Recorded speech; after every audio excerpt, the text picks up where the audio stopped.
Yo me llamo Martín José Humere y en primer lugar siempre, permiso, me voy a parar, acá debe ser así. En primer lugar siempre le doy gracias a Dios por llegar hasta este momento. En segundo lugar le doy gracias a los que me invitaron a estar acá. Y en tercer lugar a todas las presentes. Yo quiero, en mi vida, me ha tocado vivir el ferrocarril del nacimiento. Empiezo un poema, un pequeño poema que tengo, dice: yo entre las vías nací, en las estaciones crecí, mi patio de juego fue el andén, mi entretenimiento el tren, y allí donde la vida me trajo, también fue mi trabajo. Es decir que me crié en una estación como esta. Mi padre era cambista, en ese tiempo estaban los ingleses, y una de las cosas que aprendí era la disciplina. La disciplina era muy estricta y la gente trabajaba con ganas también, a pesar de que no sé si se sentirían, pero se sentirían felices y orgullosos. Me admiraba la forma en que se manejaba, en que se administraba el ferrocarril. Y luego vino la nacionalización, ya era un poquito mayor, y empecé a ver cómo se deterioraba el ferrocarril y la disciplina, hasta llegar a un punto de los años 60 en que estábamos viviendo con chatarra. A partir de esa época empezaron a llegar las locomotoras diésel eléctricas, los coches diésel, los Fiat, llegaron los vagones metálicos totalmente con los frenos nuevos, los coches que llegaron nuevitos y los coches con aire acondicionado. En ese momento entro en el ferrocarril. Entré a trabajar en la locomotora a vapor. Y bueno, tuve la suerte de que me dieron la posibilidad de estudiar las locomotoras a vapor. Me enloquecían a mí las locomotoras. Y pude saber bien lo que era una locomotora, por qué funcionaba, dónde estaban los puntos críticos. Y después de ahí pasé a la parte de electromecánica. Y hay un punto en que un muchacho me cambió la vida. Yo estudiaba en la escuela industrial y ya había terminado el 6º año. Ya tenía el título de técnico. Entonces se tenía que distribuir las locomotoras a distintos puntos de la línea, y la gente de la línea no conocía las locomotoras como las conocíamos nosotros, que estuvimos desde el momento que empezaban a armarlas. Y se decidieron poner instructores. ¿Qué pasó? Los instructores tenían que ser, ¿se acuerdan? El escalafón, era un ascenso, entonces deberían ser los más antiguos. Pero los más antiguos no tenían ninguna idea de lo que era una locomotora, ni un coche diésel, ni siquiera la electricidad, ni el aire comprimido, ni un motor diésel. Entonces viene un muchacho y bueno, el problema se le pasó al gremio. Ustedes pongan los instructores, así no tenemos problema con el escalafón.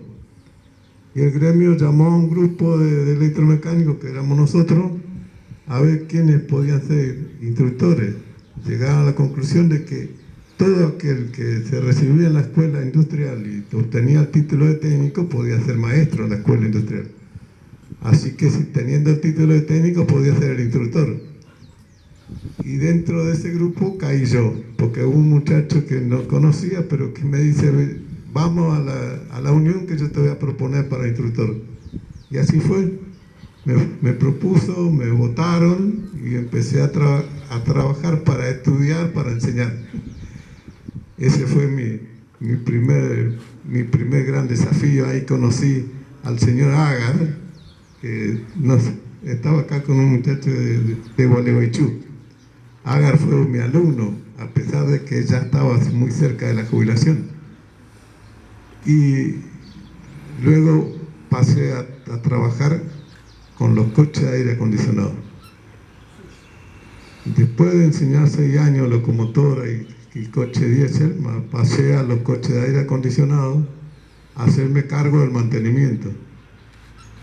Y ya era una tercera etapa, el poner en marcha todo un equipo que se encargara del mantenimiento del coche y aprender lo que eran los coches de aire acondicionado. Y trabajé hasta los 90, hasta que se pararon los trenes de pasajeros. Y ahí me convocaron para formar un equipo para el mantenimiento de vagones en la privada, en el ferrocarril mesopotámico. Y ahí empezó mi cuarta etapa, distinta para mí. Y bueno, dije, yo un día voy a tener que escribir todas estas cosas para que mis hijos, mis nietos me conozcan lo que yo hice y cómo me desempeñé. Y mi primer trabajo era mantenerme fiel a mi empresa. Porque empiezo el libro diciendo que estaba trabajando en un coche diésel y un muchacho le va a dar combustible y le puso la manguera en el tanque y se puso a charlar. Y cuando yo me di cuenta, estaba volcando, un río de combustible había en el piso. Y vine y le dije, mirá, está perdiendo combustible. Y la respuesta que recibí yo, me dice, ¿vos sos el dueño del ferrocarril? Y de ahí en adelante dije, sí, voy a tener que ser el dueño del ferrocarril. Y ese título le puse a mi libro. Pero fuimos muchos los dueños del ferrocarril. Muchísima gente estaba siempre metida en su trabajo, en su obligación y empeñado en que los trenes sigan andando. Me dijeron una vez, una señora me dijo, los ferroviarios viven paseando, se van al centro, van a buscar Y le digo, señora, ¿usted escucha a veces los pitos del tren? Sí. Cuando un tren llega a la estación es porque alguien está trabajando. Y eso son muy pocos, pero alguien trabaja en el ferrocarril, no son todos. En ese tiempo la mayoría de los ferroviarios tenían lo que hoy se llaman los planes. Le metían en el ferrocarril para que cobren sueldo, pero los que trabajábamos era muy poco. Recuerdo mucha gente que estaba comprometida en su trabajo. Y también lo hago notar en el libro, los que más recuerdo. Y esa era la función hasta que me jubilé, ¿no? Y Dios me trajo hasta acá todavía. 20 años de jubilado llevo, y siempre recordando el ferrocarril, siempre buscando una de las cosas que se visitaba. Y me puse a hacer viaje con mi señora, que era la otra parte que mantenía la casa mientras yo no estaba, porque yo vivía viajando. Cuando era activo, tenía la inspección a cargo. Entonces, una vez tenía que estar Posada, Corrientes, La Croce, Paraná, cuando Strobel tenía el taller, te iba a Strobel. Es decir que a veces los domingos quedaba en casa. Me tocó, por ejemplo, no sé si conocieron el tren Catarata. El tren Catarata era un tren de lujo para esa época y llevaba 2 coches dormitorio, un coche comedor, 2 coches Pullman, un furgón y un tren y un coche cine. El coche cine lo fabricaron en Paraná. También me dijeron, vigile esa construcción porque ese va a ser su problema cuando salga. Y también estaban para nada trabajando con los muchachos que hacían el coche cine. Bueno, ese ese tren salía todos los viernes de La Cruz. Llegaba a Posada el día sábado y regresaba el domingo saliendo de tardecita, llegando a Buenos Aires al mediodía, de vuelta con los turistas. Y llevaba un vagón donde cargaban los automóviles, porque en ese tiempo la ruta 14 era de tierra, entonces se llevaban desde Buenos Aires, cargaban los autos arriba que cargaban hasta 6 o 7 autos en un vagón, y llegaban a Posada, lo descargaban y se iban a las cataratas. Después venían, subían al tren otra vez y se volvían. Ese era el servicio del catarata. Y ese lo hacía con muy pocas paradas, entonces lo hacía en 18 horas. Y una de las cosas que usted tiene que estar en todos los viajes. No estaba en casa ni sábado, ni domingo, ni lunes. Así que me perdía muchas cosas. Parte de eso era mi locura también, ¿no? Porque a veces tenía que abordar el tren en cualquier parte. No podía ir a La Cruz a tomar el tren allá. Entonces lo esperaba en el camino.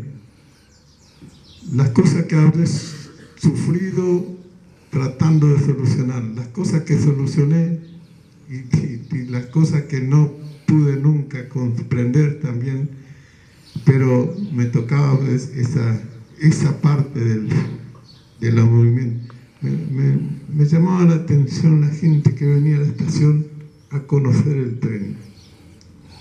Ustedes no sé si se pensaron alguna vez, pero han nacido cerca del ferrocarril, pero yo veía en Posada que llegaban familias enteras que venían del interior a ver cómo era el tren,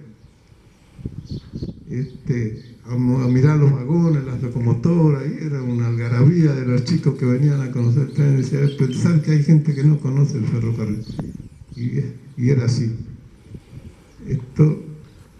Así terminó mi vida, o voy a terminar, si Dios quiere, tratando de viajar en un tren de pasajeros. Y hoy me voy a dar gusto con un trencito, porque le agradezco a todos que estén acá, le agradezco a los que me han invitado, y voy a tratar de invitarlos para cuando mi hija pueda inaugurar su museo en Concordia. Era una de las cosas que yo tenía en la cabeza. Decía siempre, ¿cómo voy a un pueblito? Tiene un museo. Voy a otro pueblo, tiene un museo. Voy a otro lugar. Y Concordia, que era el centro del ferrocarril, tenía miles de trabajadores. Y no tenemos un museo. Bueno, ahora parece que por fin vamos a tener uno. Espero que tenga suerte mi hija con su